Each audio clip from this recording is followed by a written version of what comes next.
Open the Strategic Documents Committee meeting of the 4th of July. And note this is a public meeting. It will be recorded and published on Council's website approximately 48 hours after the conclusion of the meeting and will remain on Council's website. Audio and visual of any persons making a deputation and visuals of persons presenting in the gallery will be captured as part of the recording. I'd also like to recognise that the land which we meet on has considerable natural and cultural heritage, including thousands of years of traditional ownership by Ghana. Elected members, confirmation of the minutes. What is your wish? Councillor Belton move. Would you like to speak? No. Councillor Patton to second. Thank you. Would you like to speak? No. I'll put the motion. All those in favour? And against, that is carried. Thank you, elected members. There's nil adjourned business, nil chairperson's report, and we come to our presentations, 5.1, Landscape Hills and Fleurieu. I invite David and Michael to the lectern here to present.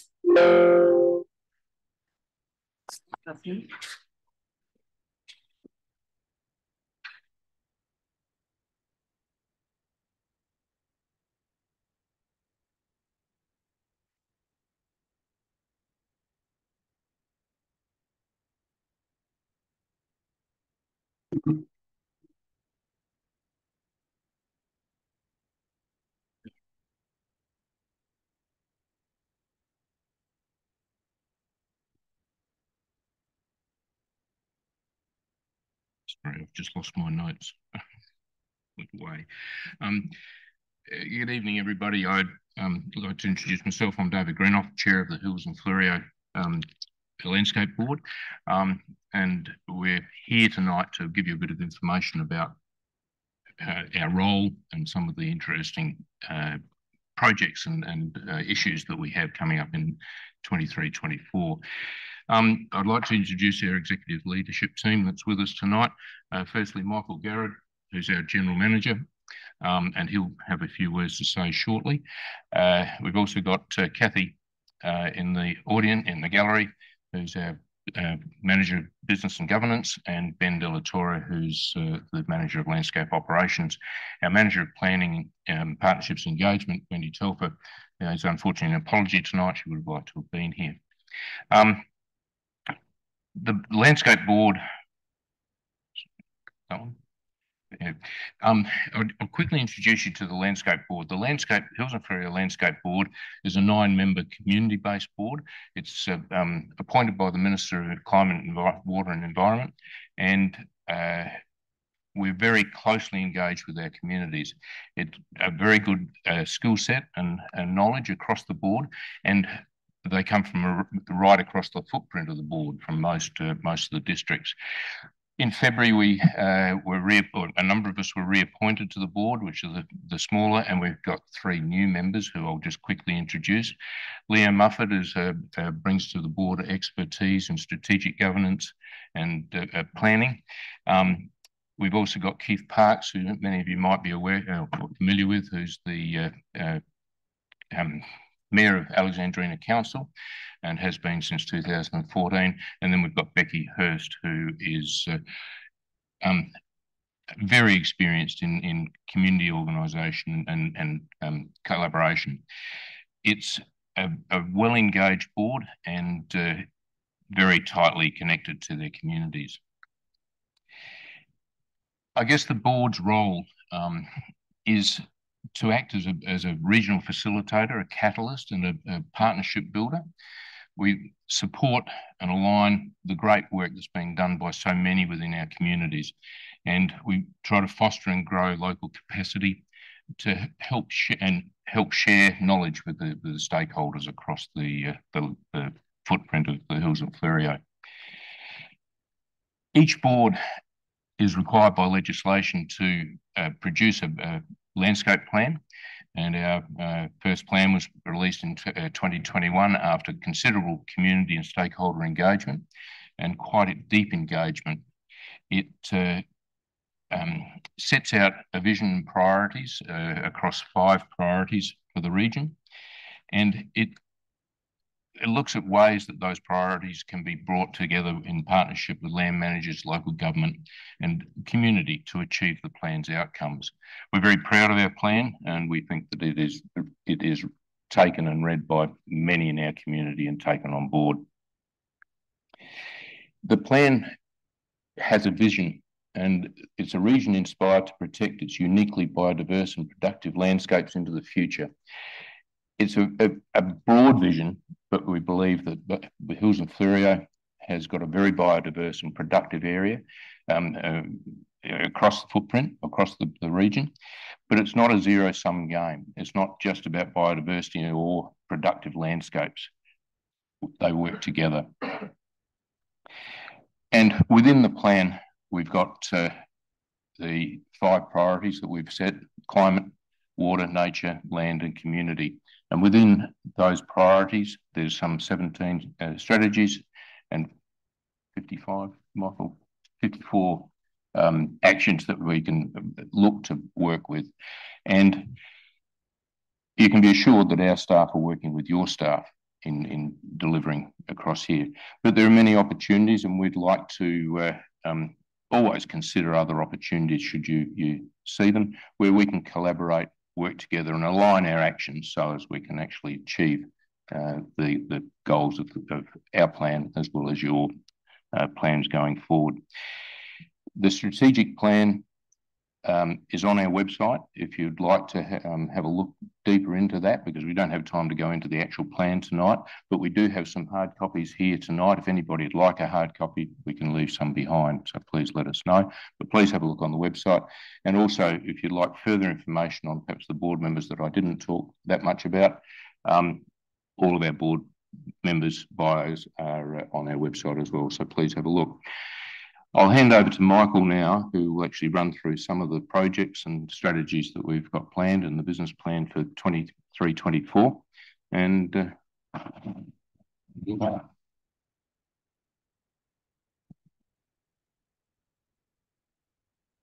thanks, David, and thanks, councillors, for making the time available to us today. Before I jump into a little bit about what's in our business plan, our intentions moving forward, and perhaps some projects and programs that we hope will be of interest to you, I'll just give a quick overview of the region. So the Hills and Fleurieu Landscape Board takes in the whole of Adelaide Hills, the whole of Mount Barker, Alexandrina, City of Victor Harbour, and the District Council of Yankalilla, and about half of the City of Onkaparinga.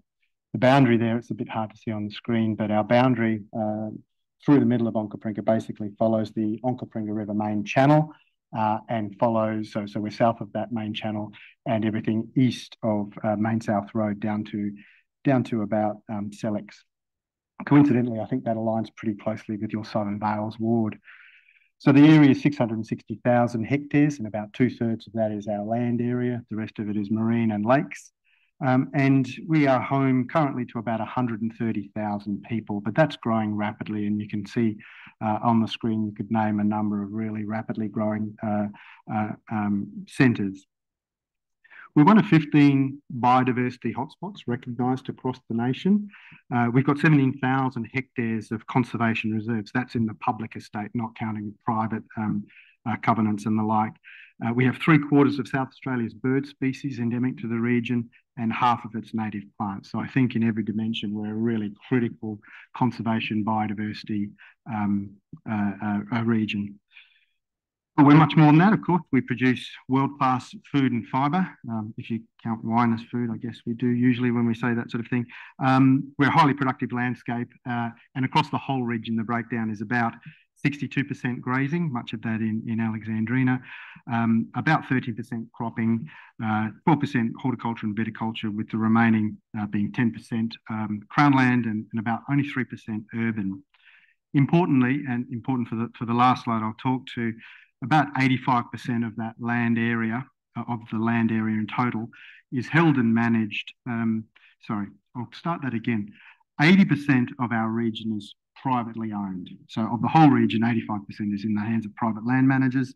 And of that 85%, 92% is managed by a little under 6,000 land managers who manage more than 10 hectares. So just something about the demographics of the region and where we do currently and increasingly will focus our intention. So that 5,500 to 6,000 land managers manage a significant slice of it. And another fun fact, we understand that the turnover of those properties is something between 7 and 9 years. So we're confronted with a relatively small group of people who manage most of the region, and they turn over relatively frequently. And the assumption is that land managers that come onto the land, when they move for a hill change, a tree change, largely come with perhaps not quite adequate land management skills in some cases. Of course, we've got 3 First Nations. I'll talk a little bit more about our projects with Kaurna in a moment. Kaurna, I know, is very significant for City of Onkaparinga, but we've also got Ngarrindjeri and Paramount partners across the region. So our business plan, just like councils, we develop an annual business plan that sets out our investment priorities, what we're going to be working on over the coming financial year. And generally speaking, landscape boards' business plans don't require ministerial approval. We found ourselves in the unfortunate position, because there's what's known as a prescribed levy proposal. Our next business plan, it's our current business plan, 23-24, included about $20,000 worth of income from the newly struck Adelaide Plains water levy. That meant that our modest little plan had to go before both houses of Parliament and run that gauntlet. But we're through that now, and our plan will shortly be available on the web, and we're happy to share that after the session. Digging into what the plan contains, sources of funding. We've got several sources of funding. $8.07 million comes in the form of levies, and that's 2 types of levies. The landscape levy is $5.6 million, and the water levy, which is derived from water licence holders, is about $2.4 million. I'll talk more about those 2 levies in a moment. We have external funding on the screen there of a tickle under $900,000. Generally speaking, we get much more external funding than that, but we're right in the valley of death at the moment in that a few days ago, our last 5-year agreement with the federal government ended, and our next 5-year agreement with the federal government is yet to take effect. In fact, we haven't, apart from being told that we are the successful tenderer, we haven't gone through the process of co-designing, but I expect that we'll be seeing something in the order of a little over $1 million per year over the next 5 years coming into the region from the federal, the CHU, to support our works. We've got $3 million in carryover. Now, we're a little bit unusual in state government. We are a state government entity, but we are able to carry our funding over from 1 year to another if we go through all of the approval processes with DTF and the like. But basically, levy money raised by landscape boards across the state cannot be taken by state government, even if you don't spend it in a year. And often that gives us the ability to plan projects over successive years, and that's a real a boon of the system that we work in. Bottom line there is we've got a little over $12 million to invest in the 23-24 financial year. So I think we probably all would recognise that managing our natural resources and landscapes is critical, both to our regional economy, the regional well-being, health of our environment, and health of our primary producers. And so we're looking for a system when it was designed that would see everybody, but largely everybody, contributing to that landscape levy within the region. And so we deliver programs with these levies that I'll go on to talk about in the next few slides. But firstly, I think it's probably fair to get it out on the table. I'm sure you all understand that landscape levy is collected by councils right across the state. Where there are councils, they collect landscape levy on behalf of their landscape boards. That's paid into Landscape Administration Fund, administered by the department, and then it finds its way to landscape boards beyond that. The water levy that I mentioned, that is also collected through the water licensing part of the Department for Environment and Water. So water licence payers pay their levy in, and that comes again to the landscape boards. There's a complication in 23-24 where we are equalising, and you may have heard this from your finance people, but the system that preceded landscape boards saw natural resource management boards, and our region, what is now the Hills and Fleurieu landscape region, had parts of what was previously the South Australian Murray-Darling Basin NRM region and the Adelaide and Mount Lofty Ranges NRM region. And there were really significant differences in the rates that were applied in those 2 regions. Because of the size of metropolitan Adelaide, ratepayers in what was Adelaide Mount Lofty Ranges NRM region paid about a quarter of what ratepayers for the same value property we're paying in the SAMDB. So we've equalised that. Importantly, what we've done with the ministerial approval is to equalise in a way that sees our income maintained, not above CPI. We've increased, with CPI, but we haven't increased beyond that. And so the upshot is for levy payers in the previously AMLR region who own a median property, say, of $500,000 value, will pay a levy of $62.36, and that's up from $51.90. So an increase of about $10.40. That's the annual levy increase for ratepayers in the Hills and Fleurieu part of your council. Conversely, levy payers that are in the old SAMDB region are seeing a reduction. So the same levy payer who owns a $500,000 property this year will see a decrease from about $103 down to that same rate of $62. So that's a decrease of a little over $41. We have many more people who are going up, not many more, sorry, 48,000 ratepayers are going up by $10 and 32,000 are coming down by 40 odd. So we feel this is a fair and equitable way, and thankfully Minister Close, the Deputy Premier, agreed with us. So where do we spend the money? As David mentioned, we've got these 5 intersecting and interdependent priorities around land, water, nature, climate and community. And the spread you can see on the page is unpacked in the business plan that we will get in front of you. The outline that I will point here to is water. So the $4 million investment in the water priority does include a $1.5 million contribution that our landscape region makes to the state water planning and management charges. A battle, or a discussion at least, that I know Julia remembers fondly. Basically, all landscape regions as well as SA Water make a contribution to running the water parts of the state government. So without that, it brings water down into something that's closer to parity with our other priorities. So moving on to some of our projects and programs that we hope you'd be interested to hear about, and happy to take questions or further discussion on towards the end of it. The first really is our core business around supporting land managers to be the best land managers they can in caring for land, water and nature. And so that's really extension services. We have landscape officers operating right across our region that support land managers with advice and support around pest, plant and animal management, around soil health, around watercourse management and on-property water management. I'll say a bit more about that at the last slide, because we're moving that program up a gear, I believe, in the development and implementation of a stewardship program. The other one on the screen there is the development of a regional pest strategy, and part of that is working with councils, including Onkaparinga, but right across our council partners, to prioritise and undertake priority roadside pest control. I think we'd all agree that the extent of pest problems across a region like ours, and indeed across the state, to do it all would cost billions of dollars, and we don't have billions of dollars. We've got precious little resources, and so we want to see them deployed, those resources, into the highest priority, highest impact projects. And I'm really pleased to say that right across our region, and in particular with Onka, the operational staff have been really proactive in working with us to make sure that our priorities and your priorities find the common ground and we invest in the right things together.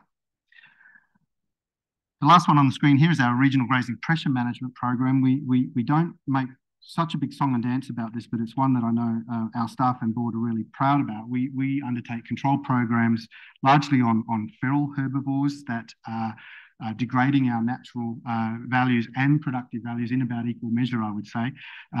So deer and goats particularly, but we also control grazing pressure by western grey kangaroos. And we use a combination of aerial control and ground shooting. We run programs every year in both, focusing on deer or goats or a mixture of both, and we do ambient control of western greys as we go. There's estimated to be about 7,000 to 8,000 deer in our region. That's the total population.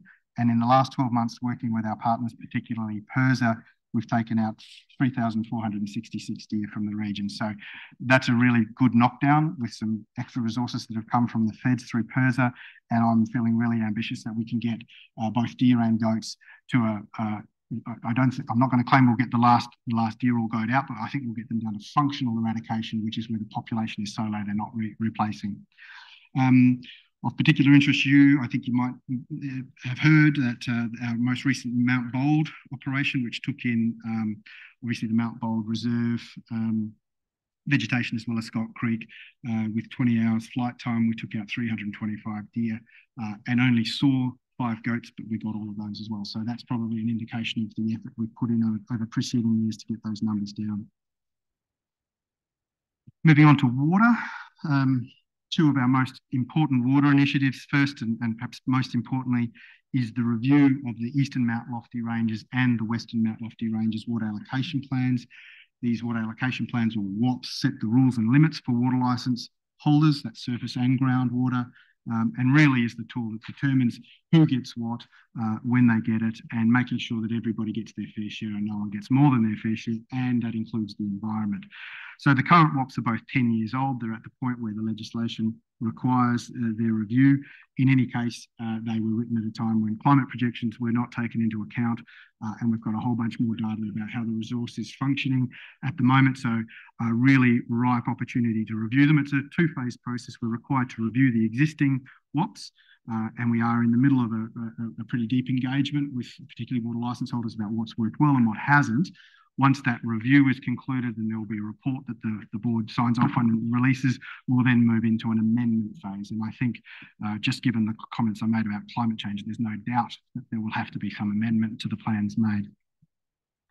Important part of this thinking, although it's separate, is the water security work that's going on in and around McLaren Vale. And I think these processes are running in parallel, but really important.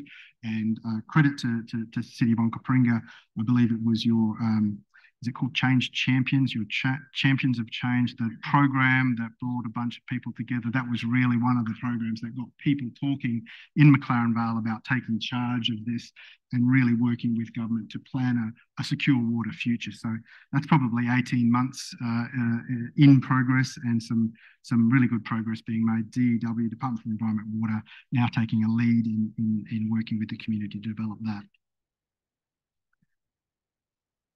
Water affecting activities is another big part of the work that we do in water. So anything that is not considered development but does see a water course or a floodplain modified in any way is considered a water affecting activity. And obviously done poorly, constructions of culverts or roads or creek crossings or dams or anything like that that's not developed, done poorly, can have really significant implications for the environment and for downstream users. And so we permit those activities, and that's a quality control to make sure that people are thinking about what they're doing, planning what they're doing, and doing it to the best of their ability in a way that'll minimise those risks.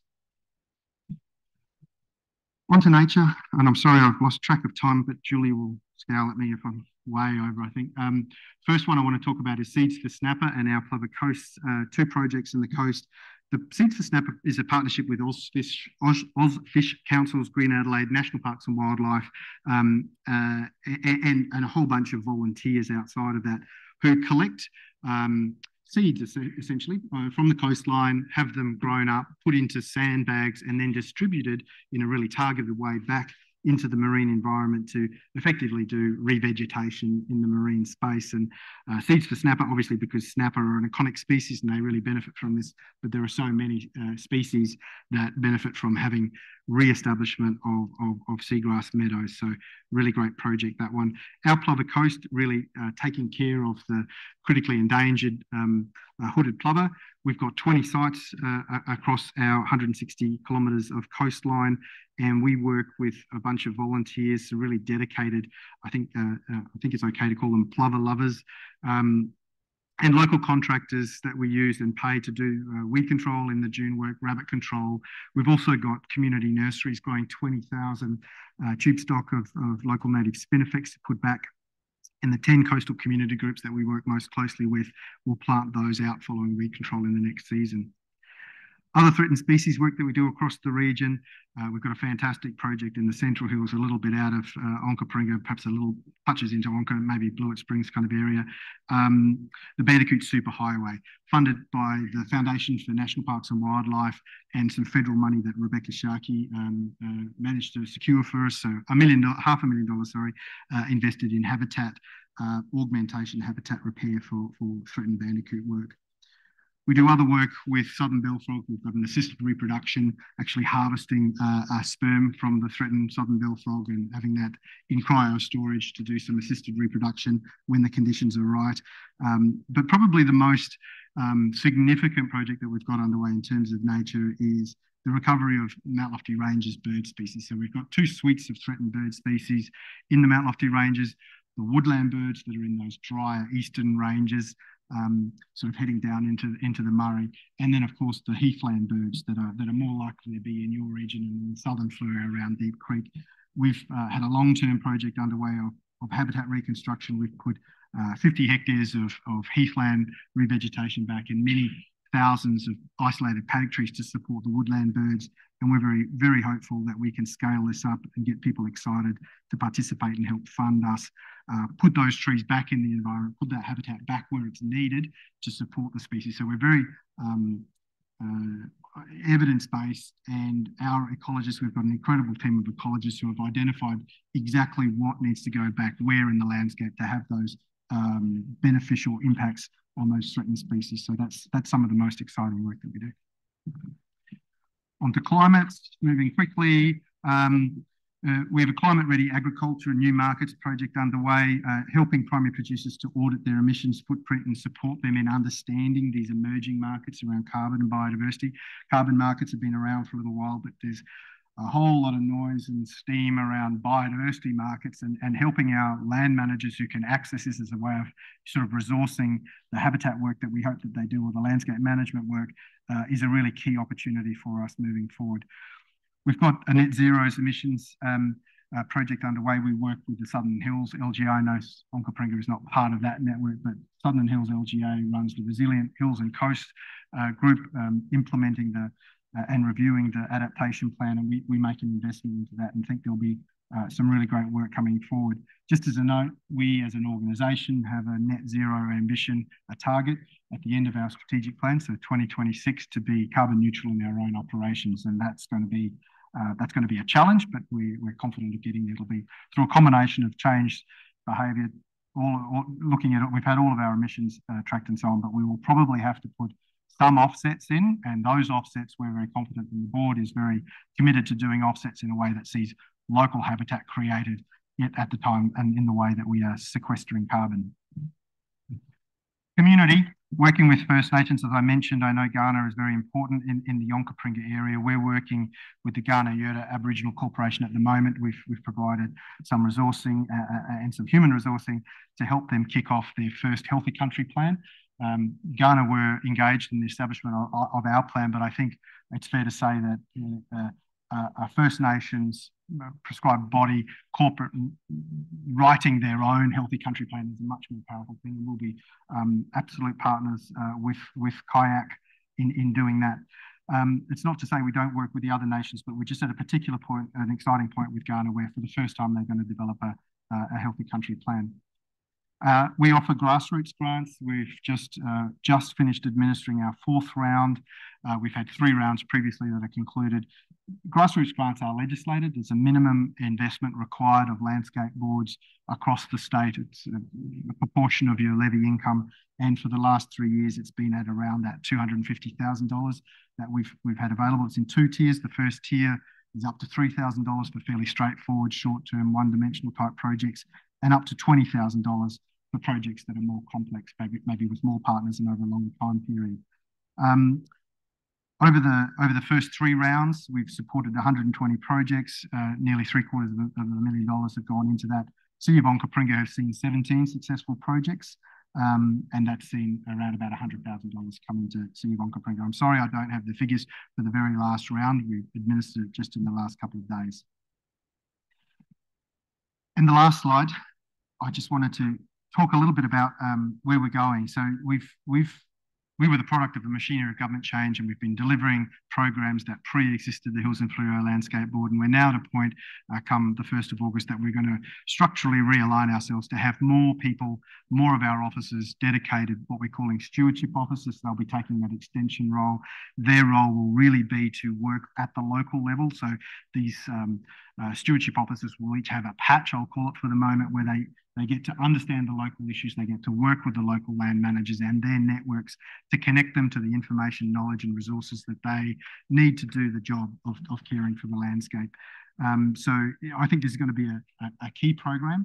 We have cut the patches very close to council boundaries. So I think in terms of our engagement with your operational staff, there'll be a common face or faces that will work with not only landholders, but other partners like yourselves. So keep your eyes and ears open for more on the stewardship program.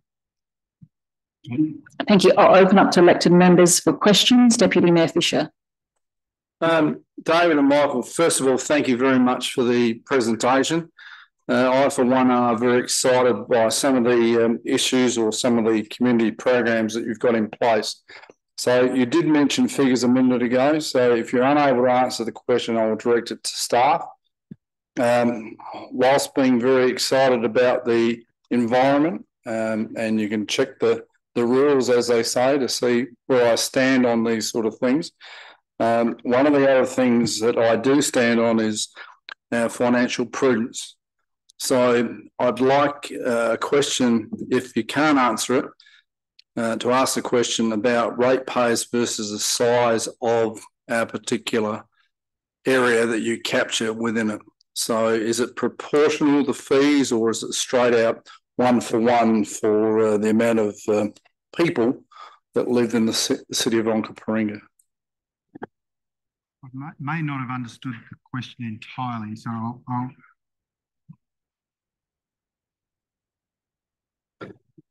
So what I'm saying is you have an area that you service, and Onkaparinga, City of Onkaparinga is part of that. How much of that commitment is related to how many ratepayers we have within the area versus other areas? What I can tell you is that part of City of Onkaparinga that resides in the Hills and Fleurieu region, within that footprint, there are 6,612 rateable properties. Of those 6,612 rateable properties, they yield 9% of the landscape levy. So that $8 million that I talked about as landscape levy, 9% of that is collected from the City of Onkaparinga part of Hills and Fleurieu. Within those 6,612 properties, the amount paid per rateable property is entirely dependent on the value of that rateable property. So if you are a $500,000 rateable property, your contribution will be $52. If you're a $1 million property, your contribution will be $104. So that's how. Now, if the question is how much of that comes back into that footprint? No. So it's just the 9,000 people within that capture, and not the rest of the city. That's right. That's right. Thank you. Thank you, Deputy Mayor. Is there any further questions from elected members? Councillor? No, you're not. Elected members, you can't move chairs, so we allocate them for the year. It will come up wrong in the system. Mayor Weir. Sorry about the strategic directions meeting. Normally I'm sitting in your seat. Thank you very much. Really appreciate all of that information. This is a little technical question about the grassroots grants. So what I'm wondering about is whether you choose a theme for the year or some strategic direction. I know that the Deputy Mayor and I have got on our hearts to bring back Arbor Day. You know, and so that would be perfect for community groups or a grassroots grant situation. So I'm just wondering, do you have themes that fit into that will fit into your strategic plan, the new one you've just put up? Look, we don't have an annual theme, and I'll talk a little bit about a grant program that does and some of the problems that we've seen with that. For us, because we've got these 5 priorities: land, water, nature, climate, community, and within each of those priorities, there are a bunch of, as David mentioned, focus areas and then strategic actions that we're looking to see undertaken. So really what we've said is that anybody out there, private land manager, NGO, community group, school, business, who wants to make a contribution to this plan, and we are very proud of the approachability and digestibility of the plan, so people can get into this and say, you know what, they want to put habitat back and I want to help them put habitat back, and so they can make the link there. The Landscape Priorities Fund, which is one of the big grant rounds that only landscape boards can apply to, in its first 2 rounds, they had themes. So the theme this year is going to be disaster resilience. And of course, we had some great projects that fit the theme. And so we thought we'd be doing the same thing to the community. That was done to us. So as long as you can align your efforts with what we've agreed as a community through this process to deliver over these 5 years, you've got a really good chance of getting the project done. I should say each of the rounds has been about 3 times oversubscribed, so there's more demand than there is supply, as there always is with grants.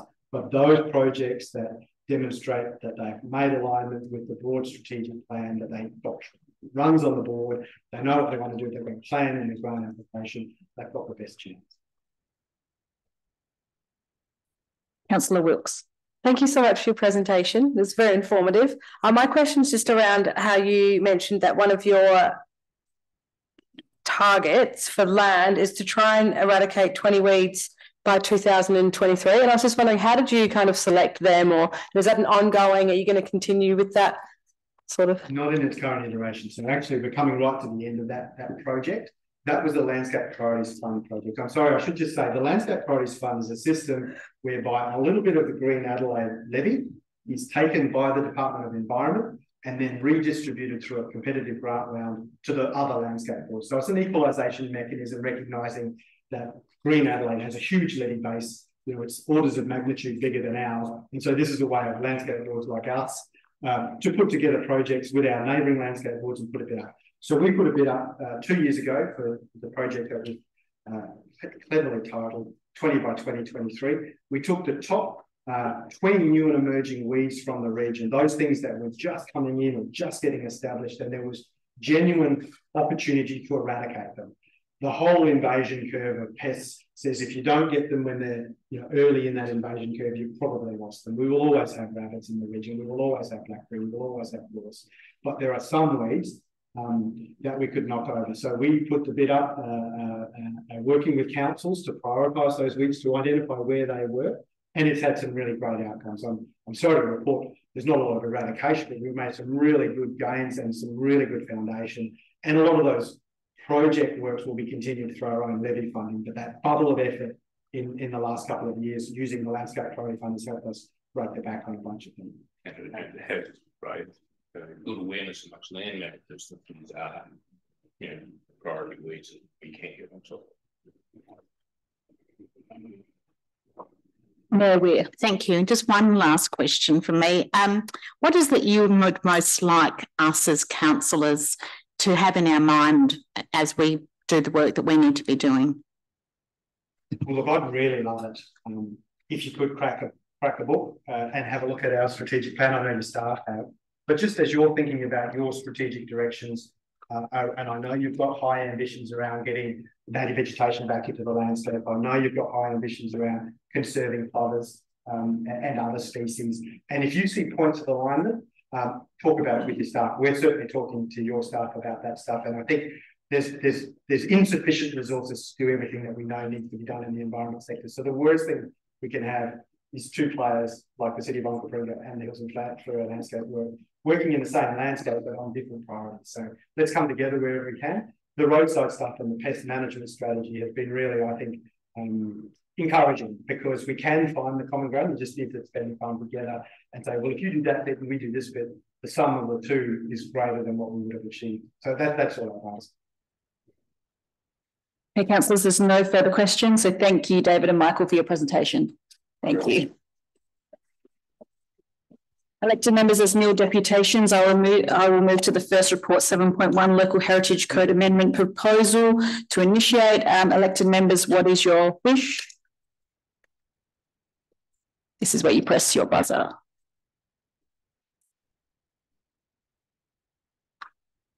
Or Deputy Mayor Fisher, to move?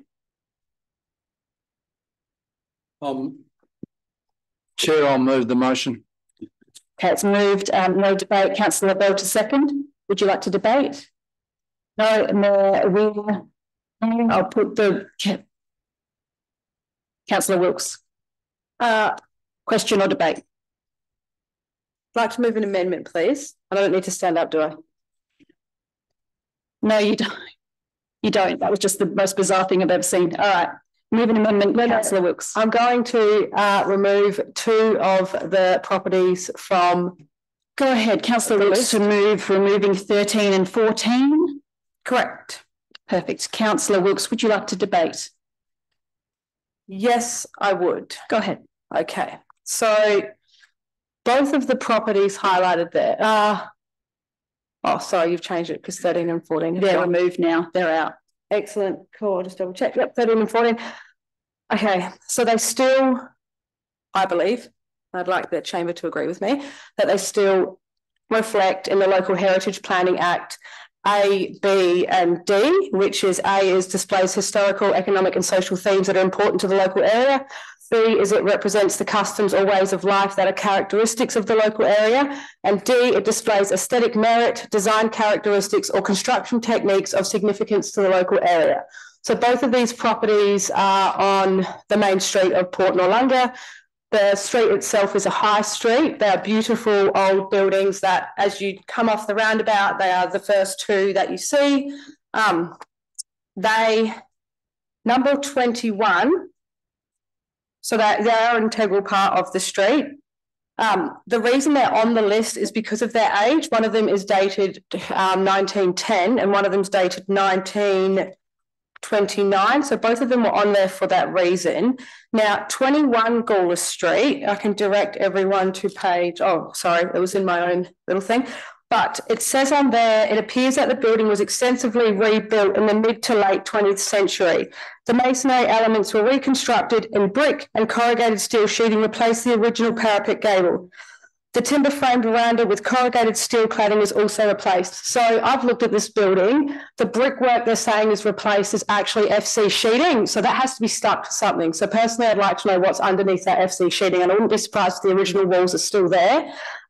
If you look at the setback of the building, there is the original veranda is still on it. The original rafters are still on it, and the original tin sheeting still on it. The glass has come down from the front of the veranda, but the actual, if you look beyond that, the actual original cladding, weatherboard cladding is still on the building, the original steps still there, the original windings. So I'm not sure who wrote the report and said that the last section says no surviving external fabric dating in 1910 can currently be identified because it is actually still there. The other problem, or the other important aspect I see of this building is the roof line is still the same. The presence on the street is still the same. I believe in the post office section that's in between these 2 buildings, the original vents are still the same. So it's just been rendered in the front. And if you chipped that back, the original stonework would still be there. So I think that this building still aligns with all 3, 21 and 23, still aligns with the heritage code in several ways. So I would like the council the chamber to agree with me that these buildings should be kept on local heritage places. And I'd also like to say that I've stayed out of everybody else's ward and I've only looked at my own. So anyway, I just believe that heritage is quite emotive, and I get quite emotive about this because there is still good bones and structure there and street facade for these 2 buildings. So thank you. Thank you, Councillor Wilkes. Councillor Platten to second. And would you like to debate? Yep, I'll just have a quick seated discussion. So in a similar vein to Councillor Wilkes, I took my time to come to this decision, and I understand that we had a EM session. We also had the opportunity to come and talk to the professionals about this. I didn't take that opportunity at the time, and I probably regret that. Owning a business in the area, I understand the intrinsic value of that street.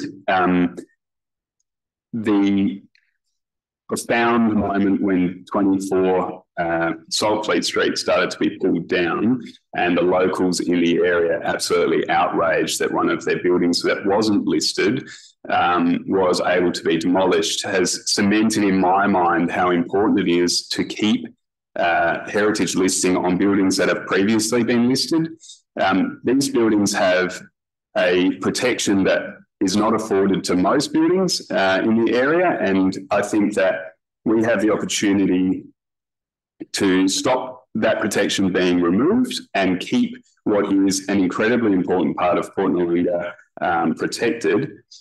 The reason I talk about it being important is that in the same notes that Councillor Wilkes has, it speaks about the first general store and post office being opened in 23 Gawler Street, I think it is, in 1926, which to my maths gives something along the lines of 97 years that a post office has been in one of those three shops. I could be wrong on that, but there's still a post office there now. So the facade, the parapets, while they may have been changed in that time, I think we need to accept that this is a coastal community. There's an enormous amount of damage done to buildings through wind, water and salt, and that they would have been updated and fixed with materials of the time. Now, that might not be materials from 1910, but I think that they are within keeping. They speak to a number of the protections under the Planning and Development Infrastructure Act. It's an important place for people to meet. Under Section C, we've got Section D, which is it's got an aesthetic merit and design characteristics that are significant to the area. Notable event is that it's Section E, which is that it had the first general store and post office in Port Noarlunga, and it is definitely Section F, which is a notable landmark in the area. So I would love my councillors to consider that. I look at these buildings every day, and I think that they're an important part of the area, and it would be pretty easy to just keep the protection on them. Thank you. Thank you, Councillor Patton. Deputy Mayor Fisher, do you have a question? No. Unfortunately, you cannot debate. You moved the original motion, so you've lost that opportunity. You will get the opportunity to close debate. All right, I'll just... Other councillors that have questions or debate on this? So I'm going to move the motion as amended first. Step one, elected members, all those in favour? And against, that is carried. Now the motion comes to Deputy Mayor Fisher to close. Thank you. Look, I was just going to say I support the motion, but I also support the process that we put in place prior to this meeting in relation to block voting. So both councillors admitted that they didn't get to the session involved, but it's just, I want to reinforce with councillors that those sessions are put on by staff at their own expense, so to speak. Get along to them, and if you have any queries or doubts about what's on the list, then that's when it should be raised. Having said that, I support the amendment. Thank you, Deputy Mayor Fisher. All those in favour? And against? Did everyone vote? I'll just go one more time. All those in favour, will you raise your hand? Thank you, elected members, and against, that is carried. Thank you. 7.2, Strategic Asset Management Plan. Elected members, there are questions from the Mayor on your desk. If you would like to read them, there is no further update from council staff. What is your wish? Councillor Bell to move. Would you like to debate, Councillor Bell? Thank you, Councillor Bell. A seconder, Mayor Weir to second. Yes. Would you like to debate? No. Okay, no further questions. Or Councillor Wilkes, questions or debate?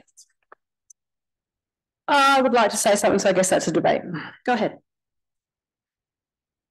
Thank you for putting this together, this review from last year. I think a strategic asset management plan, it's great to get the update that we're getting in front of us. You did mention the sports lighting in there, but I'm not going to go into it. I would just like to say that I look forward to putting our own kind of spin on this asset management plan as we go forth in the coming year. So thank you. Thank you, Councillor Wilkes. There's no further questions or debate. I put the motion, Councillor Bell to close. No, I'll put the motion. All those in favour? And against, that is carried. Thank you, elected members. 7.3, Sports and Active Recreation Plan 2021 to 25 Annual Progress Report. Elected members, there is an update, some questions that were responded to from myself and the Mayor. Elected members, what is your wish? Councillor Platten to move? Yes. Would you like to debate? No. Mayor to second debate? Councillor Wilkes with questions or debate.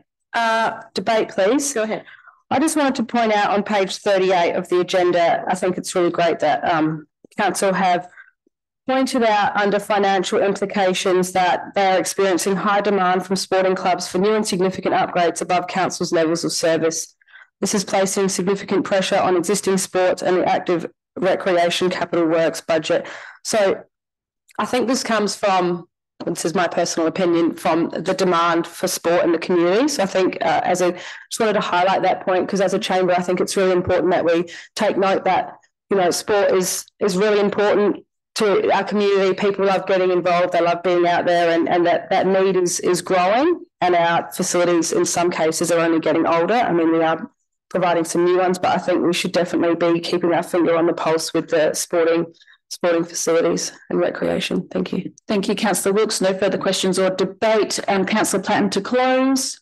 No close. Put the motion. All those in favour and against, those carried. Thank you, elected members. 7.4 Arts and Culture Development Action Plan 2022-25 Progress Report. There is no update, but there's some questions that were responded to from myself on your desks. Councillor Bell to move. Would you like to debate? A seconder. Mayor Weir to second. Would you like to debate? No.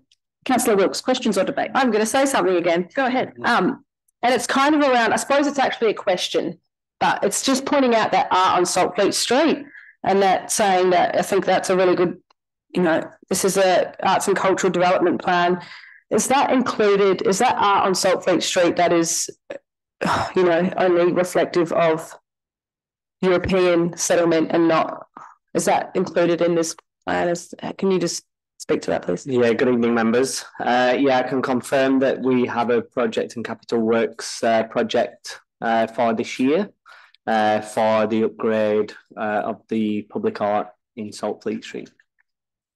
Thank you, Paul. I look forward to seeing that come through, and hopefully the progress report will reflect that this time next year. Thank you. No further questions or debate. Councillor Bell to close. I'll put the motion. All those in favour and against, that is carried. Elected member 7.5, Council Committee and Recording Schedule. What is your wish? Deputy Mayor Fisher to move. I'll move. No Debate. question, no debate. Councillor Platten to second. And debate? Nope. No further questions or debates. Deputy Mayor to close. No. Put the motion. All those in favour and against, that is carried. Thank you, elected members. Elected members 8.1, there's some questions on notice from Councillor Wilkes. There's nil motions on notice, nil petitions. Is there any urgent business from the chamber? No urgent business, no confidential items. I will close the meeting at 7:22. Thank you, elected members. Stay here for the next EM session. The next EM session